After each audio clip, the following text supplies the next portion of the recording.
This is the Horse Radio Network. This is episode 58 of the Dressage Radio Show on the Horse Radio Network.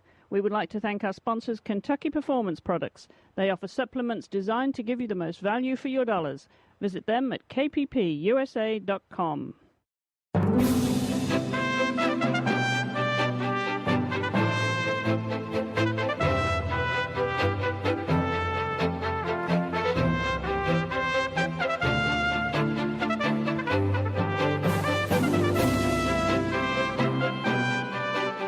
Our show plan for this week includes conversations with Hayley Beresford and Laura Graves. Growing up, I did everything from three day to show jumping to dressage to show horses, and one thing led to another, and I always wanted to ride, and my family didn't want me to ride, so I have a degree in music and business as well, and I had my own business in Australia, and by coincidence met Isabel, and then one thing really did lead into another. I'm Chris Stafford in Lexington, Kentucky. And I'm Catherine Haddad in Fechte, Germany, and you're listening to the Dressage Radio Show. Hi, Catherine. Welcome back. Oh, thank you, Chris. Nice to have you back. I know you've been traveling since we last spoke. Other parts of Europe? I have, and yes, I've been in Austria for 2.5 weeks. I did 2 horse shows down there, and because the trip to the first show was 1,200 kilometers and the trip home from the second show was going to be 1,100 kilometers, I decided to stay in Austria for the 2 weeks in between rather than ship my horse back and forth. Well, very nice. So, I can't think of a better place to spend a couple of weeks in June.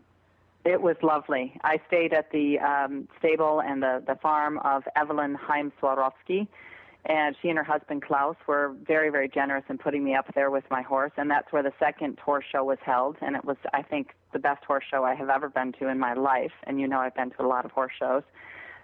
It was just a beautiful setting, and the arena really well done, and fabulous parties and concerts and all kinds of things planned for the competitors. It was really a really nice weekend. And Ann Gribbons came, the team advisor, and also 2 other Americans competed there, Tina Cognac on her horse Collecto, and Chris Hickey was there as well with his small tour horse and his young Grand Prix horse. So I got to see some horses that are normally competing only in America, and that was really nice to meet my future teammates and see their horses go. That's terrific, because you've been in Europe how long now, Catherine? 17 years. 17 years. Wow. Well, so you know that in itself provides opportunities and challenges, I'm sure, because you get to go all over Europe very easily, relatively easily, of course, and compete in some lovely venues. And I know you've been blogging about your Austrian trip on the Chronicle. We'll put a link to that, of course. And tell us about the 2 horses, because you did very well with both of them, didn't you? Yes, I only had 1 horse with me. Cadillac stayed home. He's training. Right. But Vignamaro, my younger Grand Prix horse, my up-and-coming prospect, he went with me. And at the first show in Achleiten, did very well, got the score up to 66.7 in the Grand Prix. And one judge gave me over 70% in that test, which I was quite happy with because it's a very well-known and high-ranked O judge. Another judge gave me a really low score, so it kind of averaged out at 66, whatever.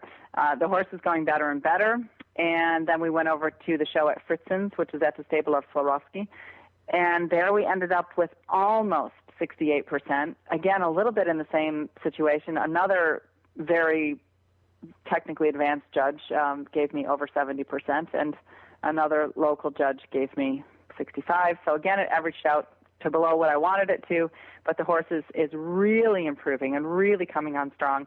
And there are some very, very, very good judges seeing that now. That's great. Now, let me ask you this, Catherine. When you go to a competition periodically, do you set yourself a goal like, I want to come away with, I want to achieve this kind of score? Do you have something in your head thinking that this is just going to measure the progress of my training if I can reach around about this kind of percentage? No. No? No, I never do that because I find that it just sets me up to lose. As a trainer, because I'm not just a competitor, I'm also a trainer. And what I have for myself when I go to every horse show is a certain training goal. Meaning, for Achleiten, for instance, I wanted to be able to show a slightly higher, more open frame and I wanted to be able to present better pirouettes in the show ring. So I set those two goals for myself and for my horse, and I said, if I achieve those two things, I'm going to be happy. And I did achieve those two things, and of course the score came up as a result of that.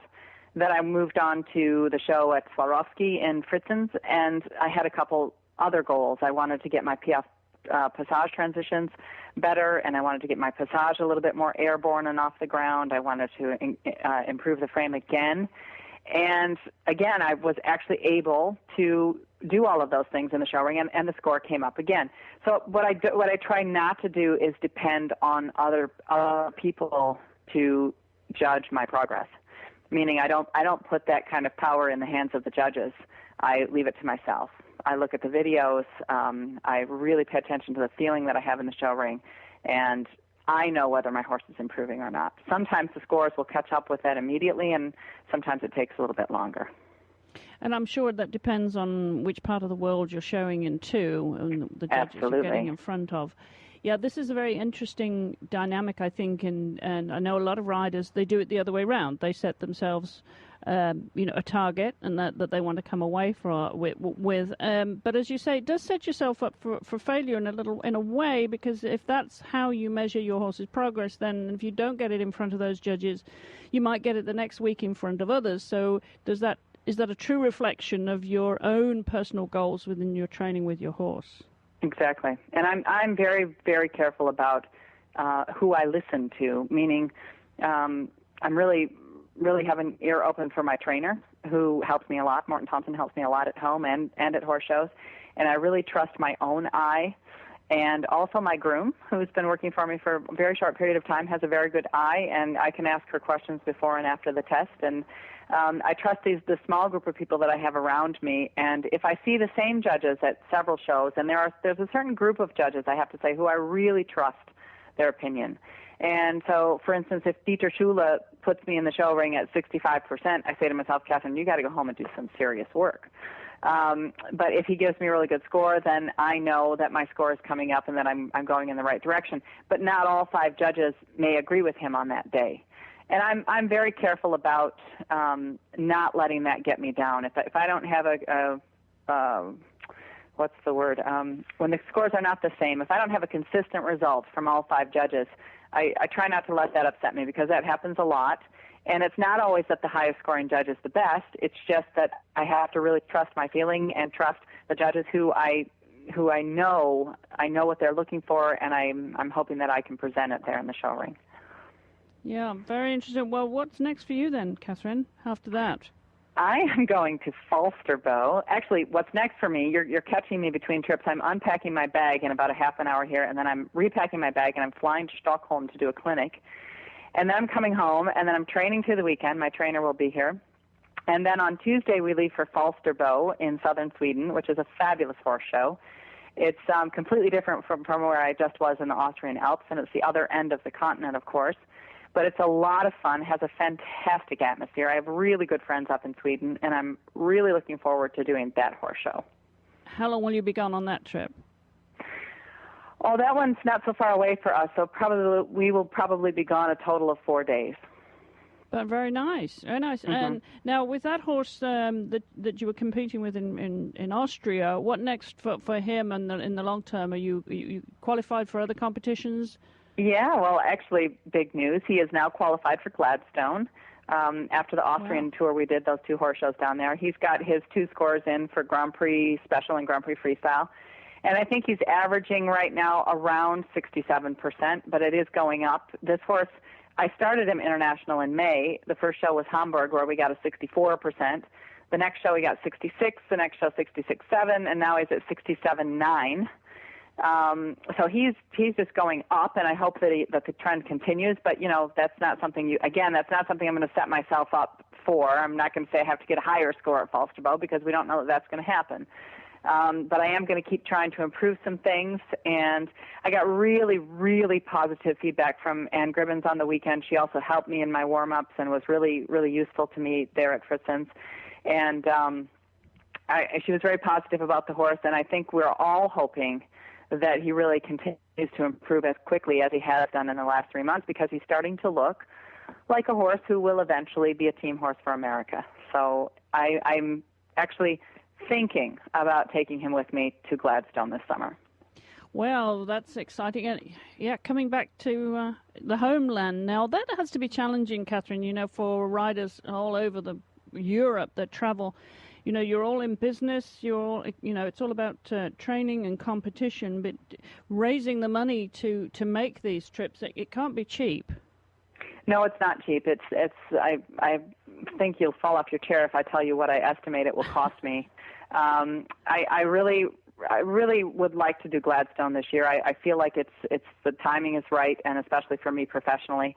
But it is a huge financial consideration, and it's, our federation does as much as they possibly can to help us, which we're all extremely grateful for.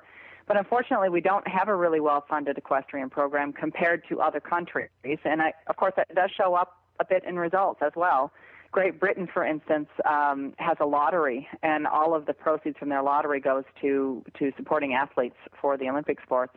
I wish we had that same thing in the United States because, boy, I sure could use some financial help to get to Gladstone. And I know there's a lot of other riders in the same boat. Yeah, I'm sure there are, Catherine, and there are only certain ways you can do this, and then of course you've got the time element too. I mean, Gladstone's going to be upon us in no time at all. So I think a rally. Yeah, and for me, the only difficult time issue is the fact that if I do make the team in Gladstone, which we don't know that's going to happen, but if I do, then I'll stay on for Kentucky. Of course, I won't come home to Europe with my horses and then go back. I'll stay on in America. So I'm looking at being away from my own business for 2.5 months. Which I'm quite prepared to do. In fact, I'd be happy to be away from my business for 2.5 months. It's just a question of money, unfortunately. Yeah. Those numbers on paper are staring at me boldly in the moment. Well, it's not like I can close my stable and fire all my employees for 2.5 months. I can't do that. No. Well, it all comes down to the dollar in the end, doesn't it, Catherine? Or the euro, yes, it does. In your case. Yeah. But or the euro, yeah. Yeah, and maybe there's somebody out there who understands the predicament. We want to get the best riders and horse and rider combinations on the team, of course. So we sure do. We sure do. And I'm not the only one who needs help. I mean, there are other riders. Fortunately, I have to say, in the United States, we have 2, 3, maybe 4 riders who are very well sponsored. I used to be well sponsored, and I'm eternally grateful for the chance that gave me in my career to come as far ahead as I am. But my sponsorship ended at the end of 2009, so I don't have someone with deeper pockets than my own to take care of these expenses. And I know there's a couple other riders who are in the same boat. So, it's maybe food for thought, something maybe after these World Equestrian Games, that's something that I could maybe work on together with some people in the United States to try and establish some kind of fund for riders who need financial support to get to the selection trials. Absolutely. Well, I know, our riders do go to Europe to get the experience that they're getting, and you've been based there, 17 years to garner that experience too, which of course is invaluable. We all know that exposure to the European judges and the European show scene is critical to produce these high performance combinations at the at competitive levels. So we wish you the best of luck with that with Catherine, and obviously if anybody out there has any great ideas, as I said, we want the best horse and rider combinations on our team because we're going to have a tough time this year at the World Equestrian Games, keeping our foot on the podium, Catherine. So I agree with you. I think it's going to be a real challenge for the team this year. But I don't want to be too negative about it because we've had some really interesting combinations crop up this year. I just saw one of them go in Fritzen's, and that was Tina with her horse Collecto. Mm-hmm. I was really positively impressed, and she did very well there with really good scores and good placings. And let me tell you, the competition at Fritzen's was a 4-star, and there were top people involved. Isabel was riding there. Beatrice Farrar-Salad was riding there, or Salad-Farrar, depending on how you say it. She won one of the tests with a fabulous new horse. Annabelle Balkenhol was competing with her top horse, Dublino, and Ula Salzgeber was there. It was not a light horse show. In fact, it was the toughest competition that my young horse, Vinyamaro, has faced. So I was also... I was joking with Ann Grivens and told her, life is too short to be humble. So let me just say that I'm also really pleased with my own horse that he has stepped into that kind of competitive show ring and done as well as he did in the last couple of weeks. Well, good for you. Well, we'll be following that with interest. Best of luck, Catherine. And I also want to mention, our para dressage riders, they were on their road to WEG, and if you've been following the Horse Radio Network shows in the last few weeks, you'll know that we did our part to raise some funds for them with the Para Webathon. Well, they had their final selection trials at Lamplight in Illinois this past weekend, and we'll bring you the outcome of that long list that will be named. And I know Robin Brookman and Rebecca Hart were top the leaderboard with some of those classes over there that weekend. So we'll get more information and the list for the World Equestrian Games on next week's show. But before we come to our first guest this week, I want to take a break to hear from our friends at Kentucky Performance Products. Hi, Glenn the Geek here. Choose Kentucky Performance Product Supplements because the horse that matters to you matters to Kentucky Performance Products. This week I want to speak with you about Elevate Maintenance Powder. Horses consuming limited grass due to a busy competition schedule or because of diet restrictions may not be getting enough natural vitamin E. Horses in rigorous training, seniors, broodmares, and stallions often require additional levels of vitamin E to meet their needs. When you need a supplement with natural vitamin E, choose Elevate Maintenance Powder.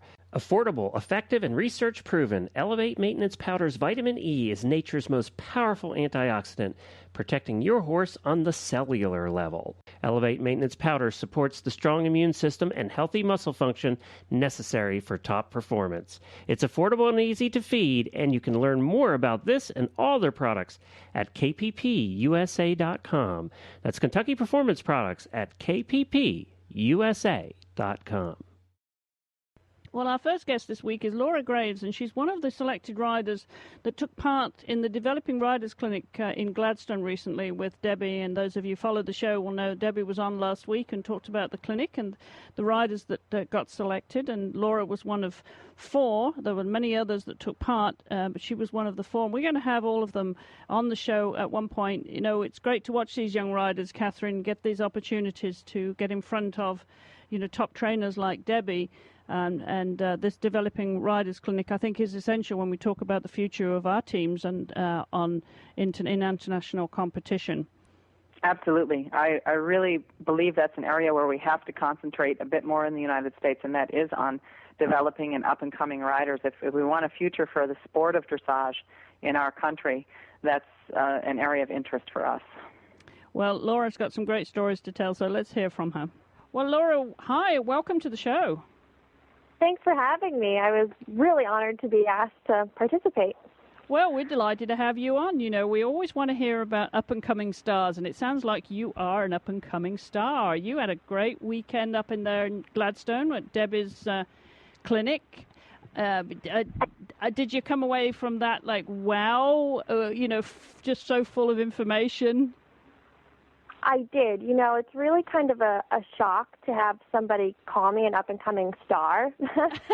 I've been at this so long, and sometimes, especially recently, I just look at my life and I think how lucky I am. I'm doing everything that I ever dreamed to do, and being chosen to participate in the clinic with Debbie at Gladstone was really just the icing on a wonderful past year that I've had.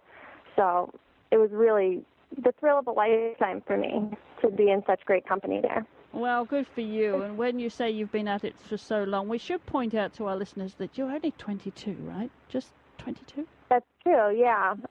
Okay. It's true. But I've been riding and riding dressage since I was about 11. So. Were you really? Well, good for you. Well, tell us a little bit, Laura, about where you live and your family's involvement in the sport and how you got started in dressage.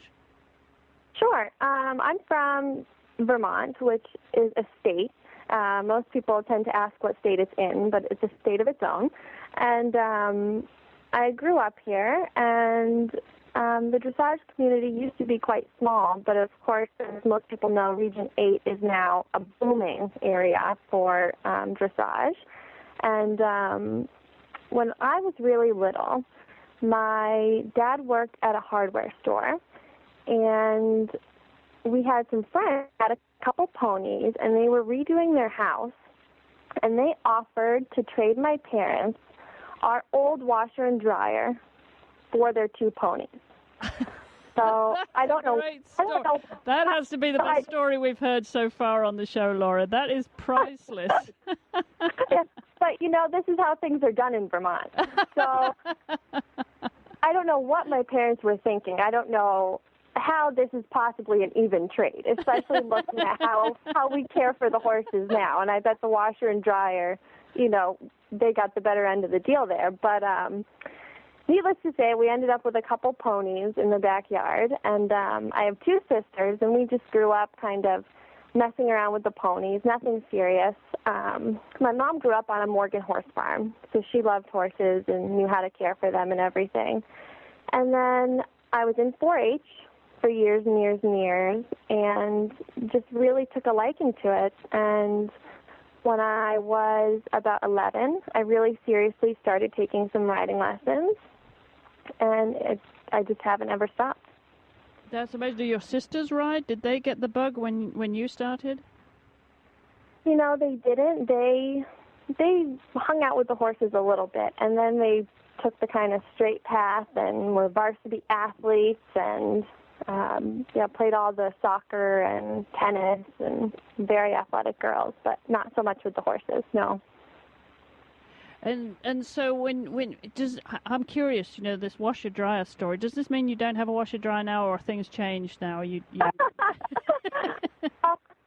luckily my dad worked at this hardware store, so my parents thought they were making a great deal because they could get a good deal on a new washer and dryer and have these two ponies. But looking back, I don't know if they would have made the same decision. Well, that's a great story, Laura. So when you got started then at age 11, who were you turning to for training? Did you have any mentors out there, or any dressage trainers that you worked with? I did. At the time here in Vermont, I rode with a woman named Judy Whipple of Breckenridge Farm, and she really did a tremendous amount for the young riders. And in 1999, she took a group of us girls from her barn to the inaugural, I guess they call it the Youth Dressage Festival now, London show that they put on. And it was the first year of that, and I wanted to event. And everybody at the barn was going to this youth dressage show, and I said, it's not really my thing. I don't think I want to go. And they said, come on, it will be fun. We'll all be there together. And I went and never thought about another jump. So we went to the competition and just had a great time. Well, good for you. Now, tell us about your horse. Do you have more than one horse?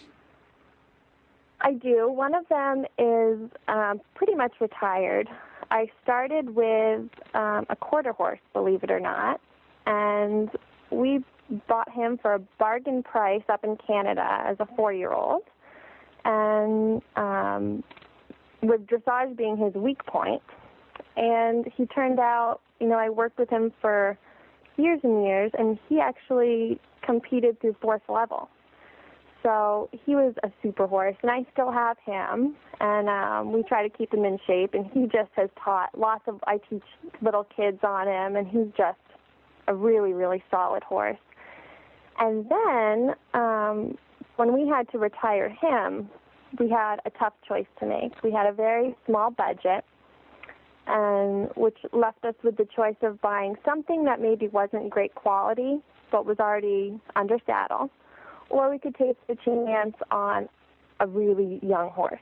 And what we ended up doing was purchasing a weanling from Holland and raising him in our backyard, and he is now 8 years old. So that's the horse that I rode at Gladstone. And so he's an 8-year-old Dutch warm blood, and he has just turned into the love of my life, and he's a fabulous horse. I've never had the pleasure of working with a horse who just is all heart. You ask him for 100%, and he gives you 150 every day, What's his name, Laura? His name is Berdades, but we call him Diddy. Okay. So I think that has something to do with the address of your website, doesn't it? That's right. I was trying to come up with something clever, and I came up with itsdiddy.com. There you go. Good for you. Yeah, you can do it on the web there. And so, are you into all the new media, the blogging, the Facebook, the Twitter, and or do you do that for your horse? Is he the star? He's totally the star. I mean, I wouldn't be in this position if it weren't for him. And I have Facebook. I have the website, but I don't know how good I am at any of this. So it's still fairly new to us. Well, I think you have to make him the star, don't you? And start a fan page for him on Facebook, and you could start tweeting about. Do you use Twitter? I don't use Twitter, no. I think we should start a fan club here for your horse, right here on the Dressage Radio Show. What do you think? It sounds like a great idea, but you're going to have to help me, I think. So now tell us, how did these come about when you approached the clinic, the USEF, to become part of this developing dressage clinic and get to ride with Debbie McDonald? How did that all happen? Yeah, well, I got emailed the press release about these clinics that were going on in California and New Jersey. Mm-hmm. And I actually work for Ann Gribbins at her farm in Florida. I'm a working student there. And so one day after my lesson, I said to her, I just got this email, and I mentioned the program, and she goes, I meant to tell you about that. Definitely apply for it, and I'll be there, so we'll just see what happens. And so I applied, and luckily I was coming to Vermont for the summer, so I was able to truck to New Jersey in about 6.5 hours, which is better than coming all the way up from Florida. So we made it to the clinic, and we tried out, and we were chosen to ride. And tell us about that experience. How much were you riding? How many days did you take part in that? We got there. My horse is really green to travel, and so we got there on Wednesday evening, and then I rode him lightly on Thursday. And the actual tryout, there were, I think, 13 combinations trying out on Friday. So Debbie and Ann got there on Friday, and all day we rode in pairs for about a half hour. And it was actually really nice because at the end of the half hour, Debbie made an effort to come out and address each pair individually. So even if you didn't end up making the cut, everybody went away with some advice, and they actually had sheets on each horse and rider with areas of development and noting everybody's strengths, and it was, really nice. So even if you didn't make it, I think everybody took something away from the. And if you had to kind of headline the main things that you took away from that, Laura, what would they be? I think it's really just, let's see, the main things that I took away. I think Debbie has a really fresh eye right now. I think she's pretty recently back from Europe, if I'm correct. And she had everybody riding so forward. And it just is so impressive, to see a horse going in that way. And you feel it in your own horse, and you see it in the other horses. And so really riding forward, letting the horses express themselves, letting horses be proud of what they've done. And all the horses are happy to do it, They get to kind of dance around and be a little full of themselves, and it was really nice to see. Terrific. Well, I know you said you were a working student with Ann Gribben, but what are you doing now? You're back up in Vermont. Are you for the summer? Have you finished school? I actually went to cosmetology school, so I've been out of school for a while, and then I decided to pursue the horse thing, and I started down with Ann in May of 2009, so just over a year ago, and I was there for a full year, and she is super busy this summer, as you can imagine, with the World Equestrian Games and everything going on. So I decided to come back to Vermont for the summer just to kind of earn some money so I can go back to Florida in the fall with some funds to hit a couple of really good shows. Terrific. So you're going to have a busy summer then planning and preparing for your winter back down in Florida and getting really immersed in the dressage scene down there in Florida. Yeah, it never stops. You just get busier and busier, and it's just such a fun time. So where you are now, you're approaching your 23rd birthday. I think. What are you going to tell us all? What day your birthday is? Yes, my birthday is July 22nd. Terrific, just before mine. Well, a happy birthday to you, Laura, in advance. Yes, happy birthday to you. Thank you. Well, thanks again for coming on the show. Have a great summer with your horse, and we'll be putting a link on our website to your new website, and I think we'll have to get you tweeting as well and get him a fan page going on Facebook and make him the star as well. Great. Well, we will get some celebrity status going, and I will out how to do all of this. So. Terrific. Well, thank you so much for coming on the show, Laura. Wish you the best of luck. Have a great summer, and good luck with your horse. Great, Chris. Thanks for having me. I appreciate it. Well, thanks again to Laura. We wish her the very best of luck and hope she doesn't have to trade any more washer-dryers to get a pony. That was a great story there, Catherine. I loved it. Yeah. I loved it. So best of luck to them. And as I said, we will be having more of those developing riders here on the show in the future. Well, we're going to share a conversation I had with Hayley Beresford, who's a good friend of yours, Catherine, isn't she, based in Europe? Yes, she's a very good friend. She and her husband, Kai, are very good friends of mine, and I often check the starting list at horse shows just to see if they're going to be there before I show up, because we always have a really good time together. Oh, well, that's nice. And I know Hayley has been based in Europe for a number of years now, and so I managed to catch up with her. She just moved from Germany to Switzerland recently, so we're going to catch up with her in just a second. But before we do, we're going to hear from Glenn the Geek.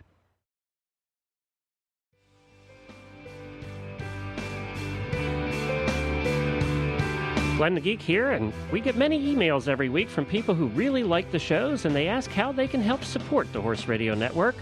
Well, you already do that by listening to the shows and by buying from all of our fantastic sponsors. And now you can add to that by supporting us directly and very easily. The next time you need something from Amazon, just go to any of our websites and click on the Amazon banner in the middle of the page. Then go on and buy your Amazon items. It won't cost you a penny more, just an extra click. But Amazon gives us a little bit back just because you clicked on the banner. Tell your family and friends to do the same thing. Every little bit helps us to keep giving you the quality equestrian programming that you have come to love. Thanks for listening. Well, as I said, Hayley's been based in Europe now for the last few years. She was with Isabel Werth in Germany and recently moved to Switzerland and down to near Zurich, where she's based with Daniel Ramsay, the Swiss rider. And she's obviously doing everything she can to make the Australian team now for the World Equestrian Games. So it was great to catch up with her. Like you, Catherine, she's a busy girl. She's running around everywhere and trying to do what she can in her final campaign and the lead up to the World Equestrian Games. So it was great to catch her and have a conversation with her. So let's hear from Hayley. Oh, well, hi, Hayley. Thanks for joining us and welcome to the Dressage Radio Show. Oh, thanks for having me. It's nice to talk with you. Well, I know that you've been making news over in Europe with your move to Switzerland recently from Germany, but being this is first time on the show for you, Hayley, let's give listeners a little bit of background. You were, of course, Australian born and bred, but tell us a little bit about your background there and how you got that moved over to Europe in the first place. Well, I was born into a really horsey family. Actually, my mother's side of the family is British, and my father is Australian. But born into a horsey family, my mum was dressaging, my father show jumping, my grandmother was a 3-day event chef to keep for Australia for a long time, and my uncle was show jumping chef to keep for Australia for a long time, and he's still involved in the selection of the show jumping team. And my other uncle is into the race horses and we always had horses around. And growing up, I did everything from 3-day to show jumping to dressage to show horses, and one thing led to another, and I always wanted to ride. And actually, my family didn't want me to ride, so I have a degree in music and business as well. And I had my own business in Australia, and I, by coincidence, met Isabel, and then one thing really did lead into another. Yeah, of course, Isabel Worth has been on the show here a couple of times. I know she became your mentor. So, but before you met her, where did you actually grow up in Australia? Because we have a lot of Australian listeners on the show here, Hayley. So we better speak to them as well. Okay. Well, I grew up in a town called Narrogin. It's about 230 kilometres southeast of Perth, which is the major capital city in Western Australia. So really a farm kid. And but I spent a lot of time with study in Perth and then later in Melbourne as well. And so I'm really like country kid. From 230 k's from the closest city. I was going to say, that's pretty remote out there, isn't it? I crossed the Nullarbor once from Adelaide, Melbourne, Adelaide, and across to Perth and back again, and that's quite a hike. That's 50 hours non-stop. Is that right? I wasn't counting. I guess it was a few days, yeah. Yeah, if you have a good run with a horse, you can make 50 hours. So it takes a while. It takes a while. So you came from a very remote part of Australia, then met Isabel Worth, who's giving a clinic out there, I believe. That is how you met her. Was that right? Well, yeah, I actually met her the first time when I was on the Australian Young Riders Squad. She was in Melbourne, and I was in Melbourne with studies and everything as well at the time. And then at the time, I had a really quite a nice 5-year-old. And we got along well then. And then 5 years later, she came over for Bates Australia and did a clinic. And I just sold the horse, but I organised to keep the horse because I wanted to go to the clinic and show the horse. It was like just short of Grand Prix then. And one thing led to another, and we were talking about horses and future. And she invited me to come and visit her stable. And I'd always wanted to go to Europe, but I didn't actually believe I was good enough to, I would go over for a trip, but I didn't think I was good enough to go over and make a career out of it over here. And then so I visited the stables a few times, and 2006 I was backwards and forwards a lot, and I was running still a business in Australia, and then I'd come over and help Isabel for a bit, and then go back home and come back. And after about the third or fourth trip, we decided that I said, we have to do one or the other, and she made the opportunity available, and then November 2006, I moved over full time. So that must have been a major turning point in your career, Hayley, to do that. Well, it was a little bit like, the worst I could come back to Australia was slightly better dressage rider. But I gave up everything at Hayley. I sold the business, sold the house, sold all the horses, and it was a big commitment for he was my boyfriend then, and soon after became my fiance and now my husband. But it was really life-changing for us. Hugely life-changing, but what a marvellous opportunity to spend some time with Isabel.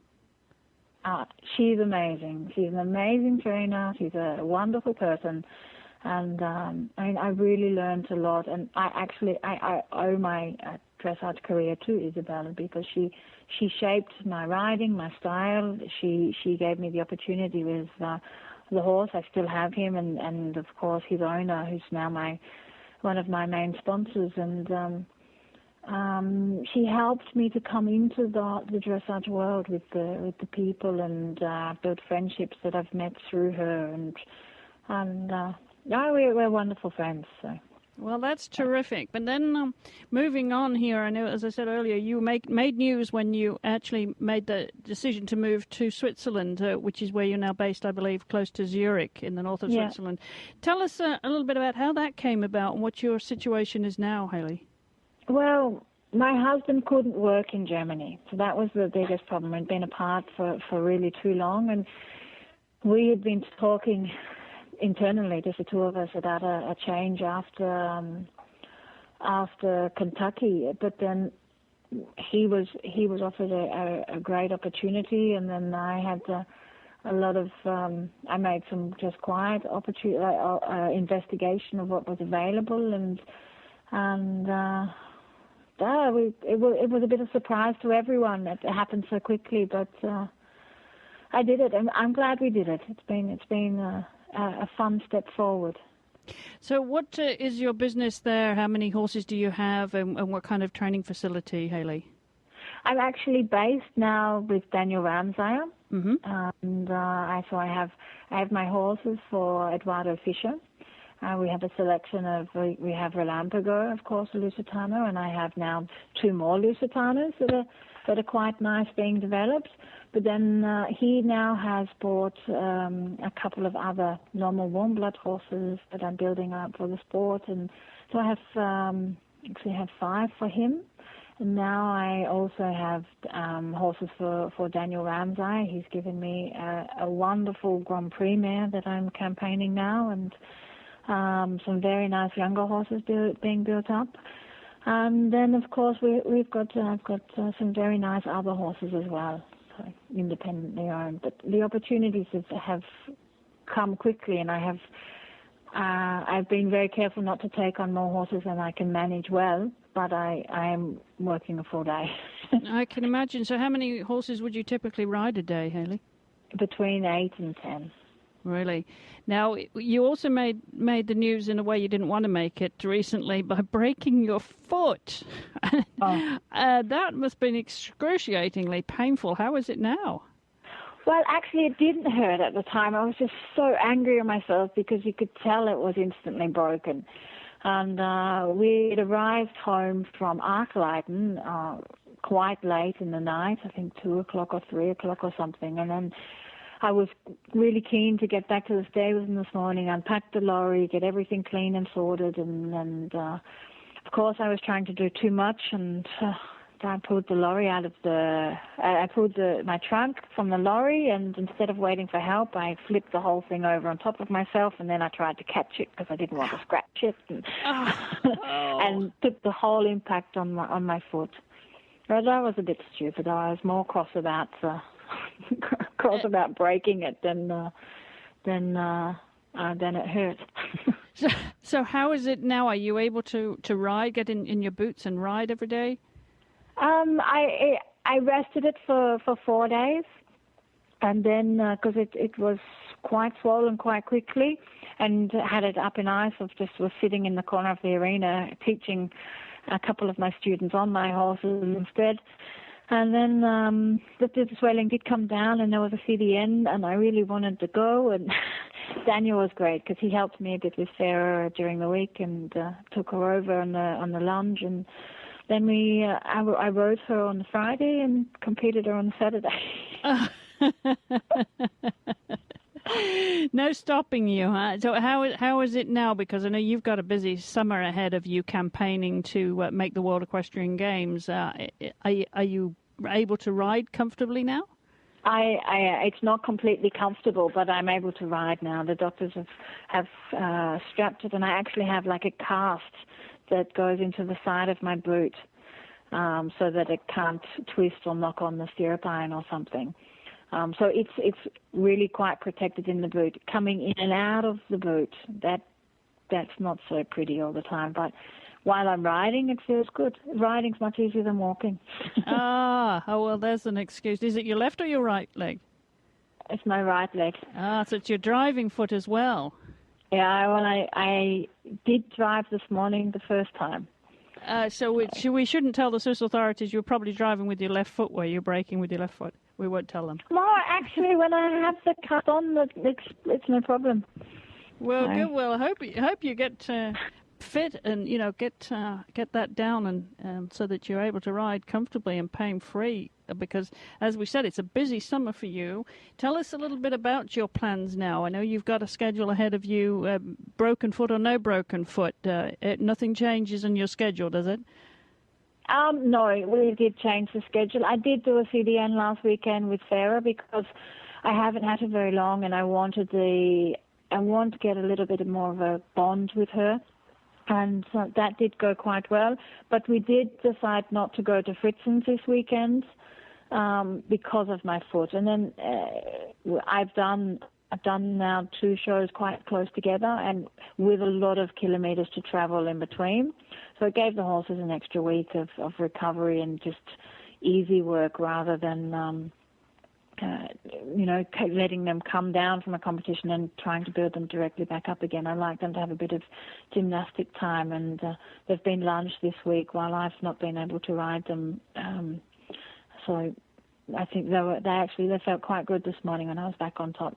Great. And but coming up, so I'm going to go next week. We leave for Pompadour in France. It's quite a long trip, but they run the 2 international Grand Prix, so I can take both Grand Prix horses, and they have also the international young horse tour. So I will start my 6-year-old there, and then 2 weeks off, and then Aachen.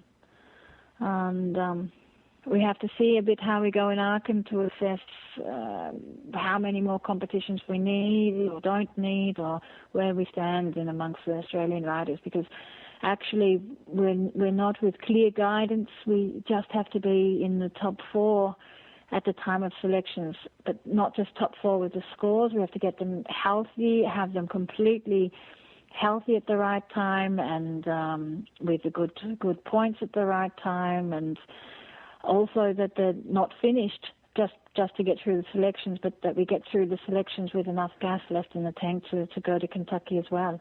Right. So it's a little bit, and it's my first time without Isabel managing everything for me. So it's I'm trying my best. Absolutely. Now, you mentioned Ferrar, of course, the mare that Daniel previously rode. Is that right? That was his horse? Yeah. And so which one would be your main WEG contender, Hayley? Well, I've had Relampigo for more than 4 years now, so of course I know him best.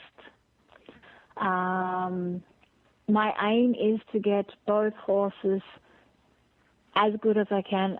The ultimate goal would to get them both in the top 4. And then, it's a little bit, has to be the best horse at the end as well.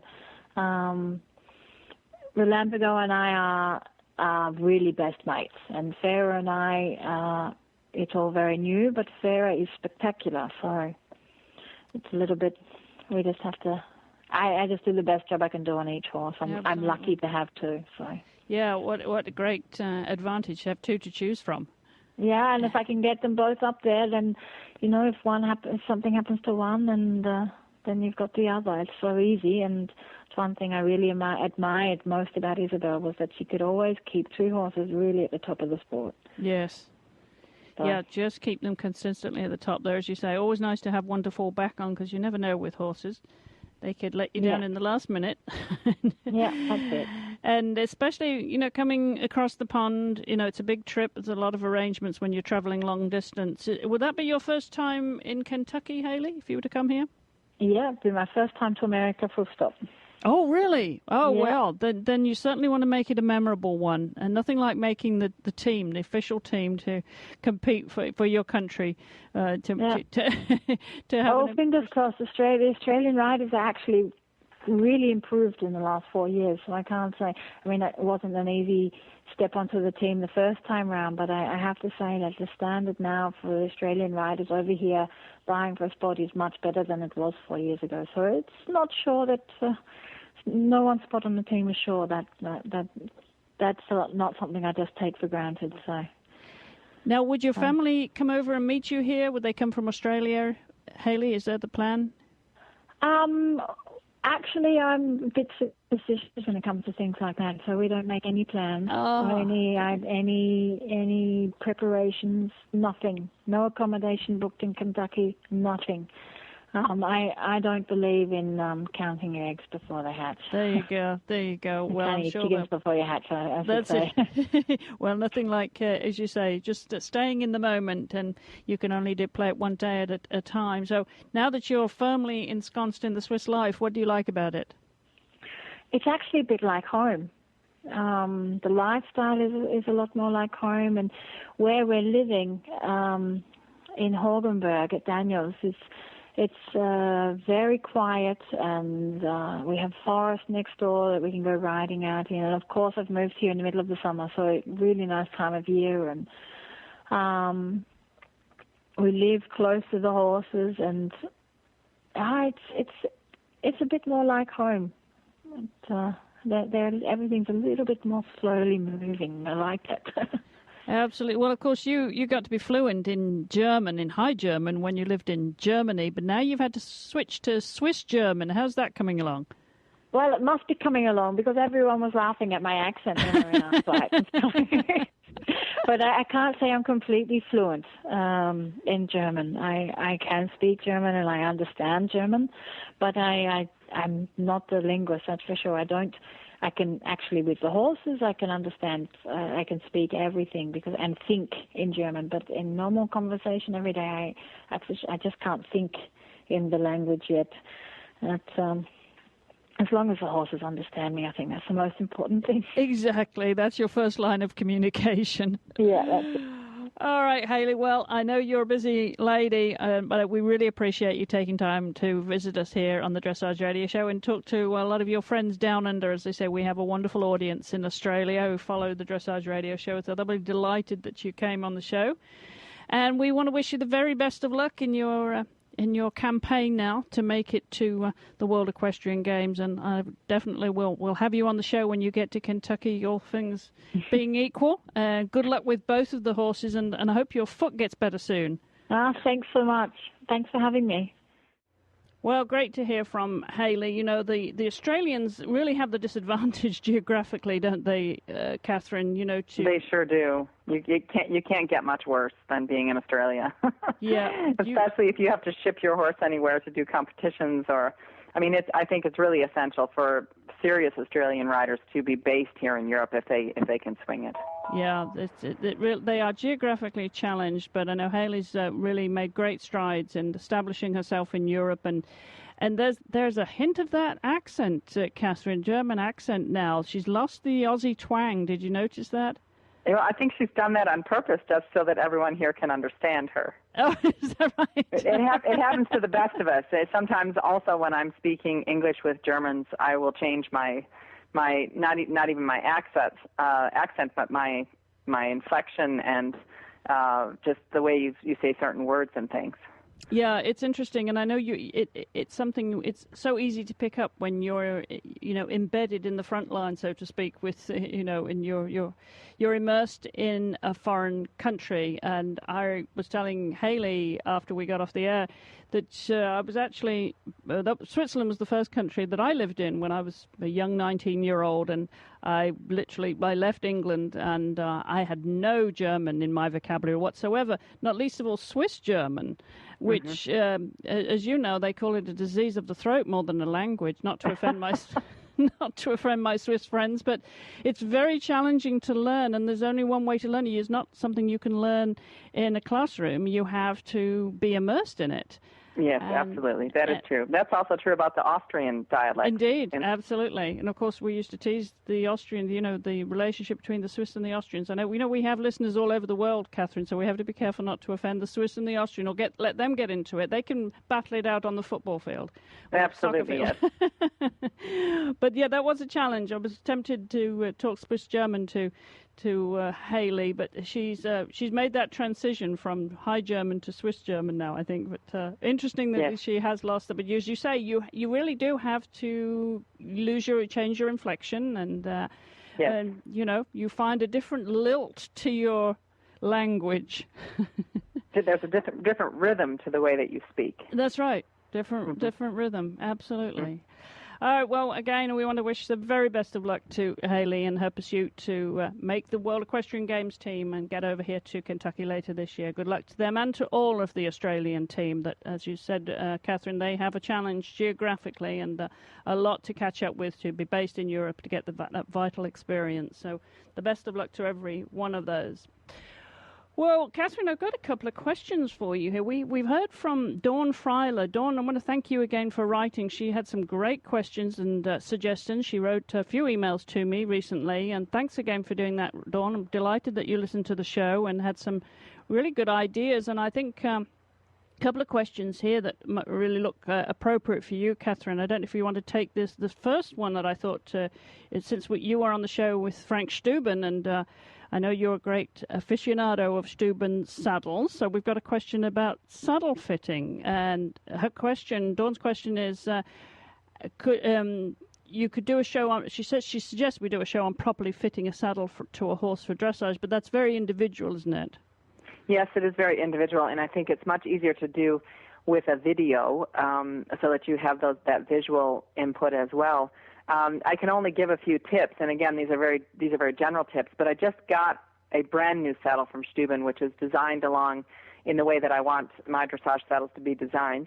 It was made specifically for me and my horse. And what I do when I want to see if the saddle fits properly is I set it on the horse's back without anything underneath it.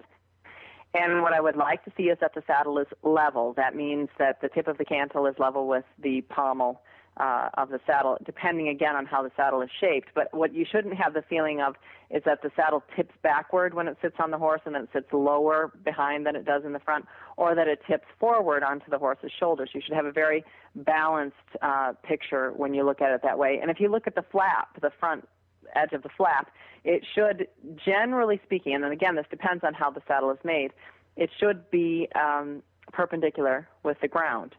So at least that's true of the Steuben Tristans, the old ones that I always rode in. And when you set this saddle on your horse, if you press down on the pommel or press down on the cantle individually, pommel, cantle, there should be no rock in the saddle. It should stay really in its position and shouldn't rock back and forth. And, of course, it's extremely important that you have correct clearance at the withers, that you can get at least 2 fingers between the withers and the pommel of the saddle. More is better, and that you have enough clearance there, and that when you put the weight of the rider on the saddle, that the pommel does not interfere with the wither bone at all. So this is very important.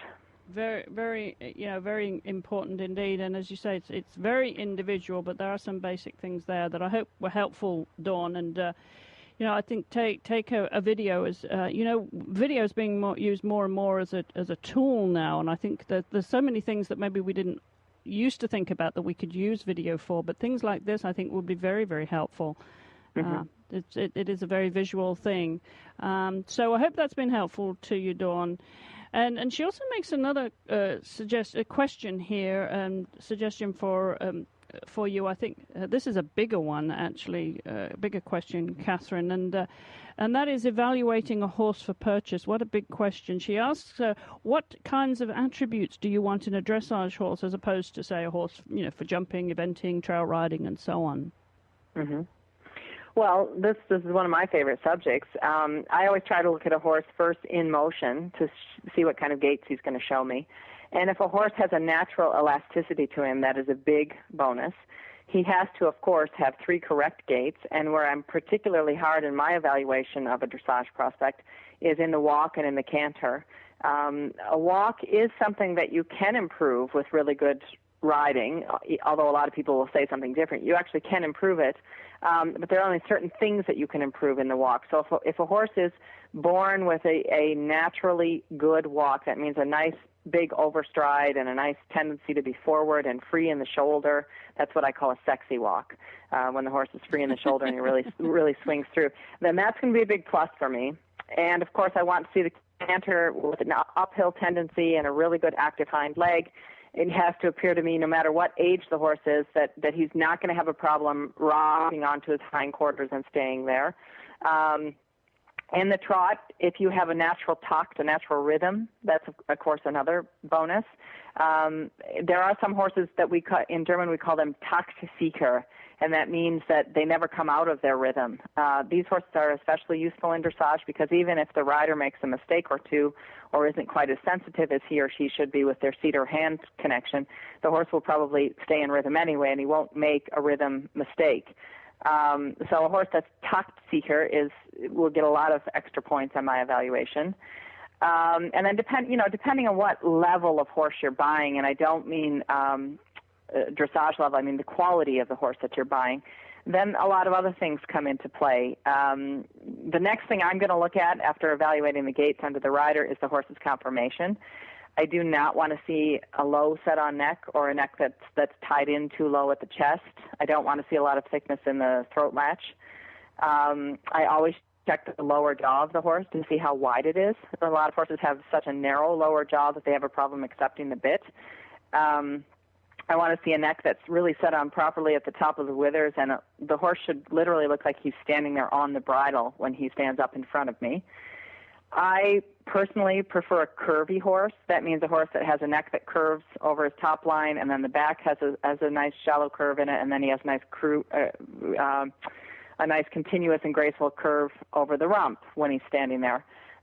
Some people, I have to say I've been successful with some horses that are not as curvy, meaning their top lines are straighter and flatter. They have a flatter croup, a flatter back. The neck isn't set on quite so high. I've been successful with a lot of horses like that too. So all of that form to function has to really be evaluated in motion. But of course, I'm going to look at the horse in a side view and evaluate how well balanced he is on all four of his legs and how his top line, if his top line looks really rideable or not. Then, of course, you have legs coming into question.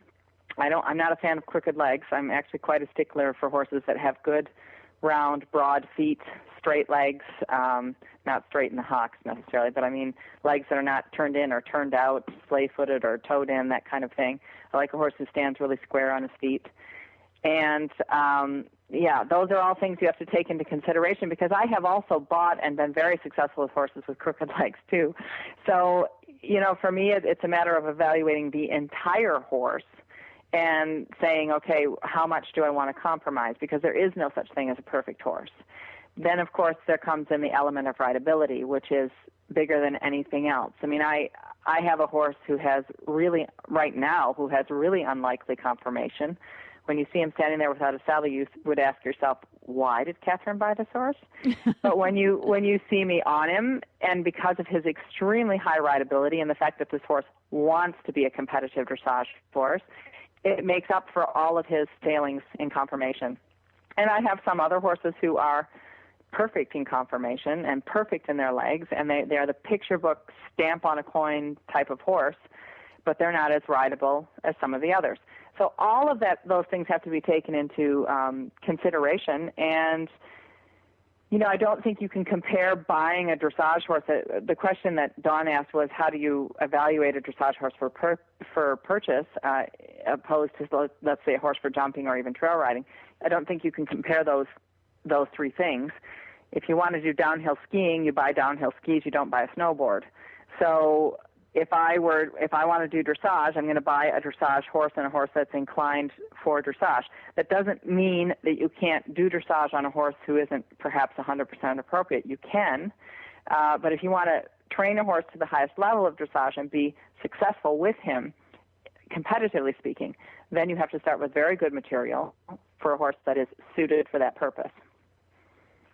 Yeah, I think that's great advice. I mean, you might find, a number of horses that not necessarily have a dressage stamp. If you're just competing at the lower levels, it could be anything from a pony upwards that can do dressage, can do basic lower level dressage. But as Catherine said, if you want to reach the highest level, then you've got to buy the right tools for the job, haven't you? Yes, you do. Well, great advice. Thank you very much, Catherine. I hope that's been helpful, Dawn. Keep those ideas coming. And if you want to come on the show and ask our host a question, just send me your emails and a telephone number. Send the email over to me, chris@horseradionetwork.com. Send me a daytime telephone number and your question. And I'd be delighted to have you on the show with one of our hosts, because they always have the answer. If we don't have the answer, we know someone who does, don't we, Catherine? Yes. Well, we hope so. Well, thanks again. And as I say, keep those questions coming. We love to hear from you. And we also have a comment on our Facebook page. Dressage Radio Show, as you know, has a page on Facebook. And a note here from Karen McGolcrick. Karen writes in, thank you, Robert, and that referring, of course, to Robert Dover, who was our guest on the show last week, for the update on Gunther Seidel. His injury really sounds serious, and I'm so glad he had his helmet on. I'm sorry that further surgery will be necessary. Between Courtney and Gunter, I'm seeing so many more riders in their helmets. So something good can come of all this suffering. And we're, of course, delighted, as you heard, if you listened to the show last week, that Courtney King-Dye is now doing so much better. She actually left the rehabilitation centre last week, so she'll be coming to that centre as an outpatient now in the upcoming months. And on the road to a wonderful recovery, so good for her. And I know that Gunter can tell you he left hospital earlier this week, so he's on the road to recovery too. He's going to be staying in Germany a little while before he's able to travel back to the States. So good news for both Courtney and Gunter. And thanks for that post, Karen. Keep those comments coming. We love to hear from you. And also, we have a message here from Glenn the Geek. She's going to make an exciting announcement about the Bluegrass Medallion giveaway that we've mentioned on the show before. So let's hear from Glenn. Hi, Glenn the Geek here. Don't forget to register today to win one of the official medallions of the Alltech FEI World Equestrian Games. Bluegrass Medallions has kindly donated this amazing set of medallions, a gold, a silver, and a bronze, worth over $500, and you can win one today. Just go to horseradionetwork.com to register to win. It's free and easy. We want to thank Bluegrass Medallions for the donation and the giveaway. That's horseradionetwork.com to register to win. Well, our thanks to Glenn for mentioning that, reminding you all to go to horseradionetwork.com, and we want to thank Bluegrass Medallions for donating those medallions that are worth over $500. We're really sort of heating up for the World Equestrian Games here in Kentucky, Catherine, literally and figuratively. We're in the mid-90s in the temperatures and very humid, but of course, come September, hopefully it will be a lot more seasonable and pleasant conditions. But the horse park, I should tell you, if you are coming, it's got lots to offer besides the competition itself. I want to remind you all of the wonderful Gift of the Desert exhibition that is taking place in the International Museum of the Horse. That is absolutely stunning exhibition. I urge you to go over and see that. And also, of course, the other features of the Kentucky Horse, the permanent features, as well as the competitions itself. And they've started to build those out, of course. The permanent facilities are well finished, and the temporary stands now are being brought in, Catherine. The grandstands to build out. You know what it's like with the horse show, how they start to build it all out, and it becomes a village. Yeah, I witnessed it firsthand the last 2 weeks in Austria. Oh, you did, yes. Yes. Yeah, and what kind of spectator attendance would they have had at a show like that, Catherine? There were probably 1,000 people there on Sunday to watch the freestyles and the Grand Prix special.